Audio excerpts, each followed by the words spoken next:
何してるの辰巳。臭いんだ。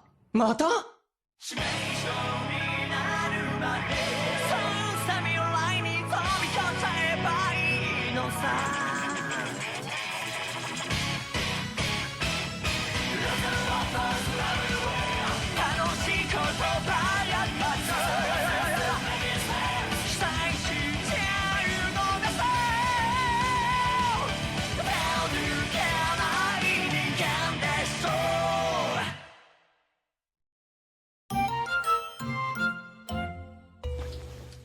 排水口つけ置きしてるからもう少し我慢してくれ。はーい。楽しいねこれ。プール入るなら言ってよ。水臭い？私臭い？落ち着け。かすみ、今日来る日だったか？お兄ちゃんが私のプール使うって言うから来ちゃった。心の準備もしてきたのに魚用だったなんて。魚ってひどい。その格好で来たのか。まあいいわ。お兄ちゃん、一緒にお風呂入ろう。この前何でも言うこと聞いてくれるって言ったよね。だから一緒に入ろう。ダメだ。なんでもって言った。じゃあそれ以外。どうして納得のいく理由を言って。だってお前いくら人魚と言っても他の男がいるんだぞ。そんなこと言って逃げようなんてダメよ。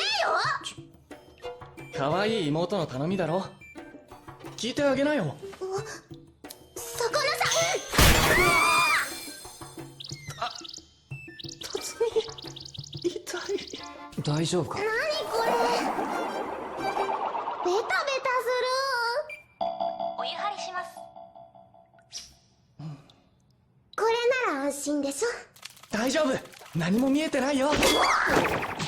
ごめん。グッジョブ魚さん。かゆいとこはないですか？もう少し左手。ああそこ。背中流してあげる。いいってかすみ、そこ触んなって。私も入る。なんでよ。二人が楽しそうで私も一緒に。まったく大人なんだからベソベソしちゃダメでしょ。ほら次はあなたを洗ってあげるから。それ新商品の三上のシャンプーかい？知ってるの？もちろん、雑誌で見て気になってたんだ。すごく可愛いよね。あなたわかる人ね。こっちは三上のボディーソープよ。すごい。このスポンジは限定品なの。ああ、かわいい。あなたって変な人ね。私あなたに嫌な態度取ったり嫌なこと言ったりしたのに。別に嫌だとは思わなかったよ。君は今まで会った子供の中で一番可愛らしいもの。誤解しないで。別に赤くなってるわけじゃないんだからね。私はお兄ちゃん一筋よ。あ、何？寝てたの？お風呂で寝たら危ないでしょ。危ないでしょ。ごめんなさい。しばらく預けておくからお兄ちゃんの日常をしゃべっておいて。報酬は三上のシャンプーでどうかしら。マイ三上？それはもういろんな角度でお願い。私頑張るよ。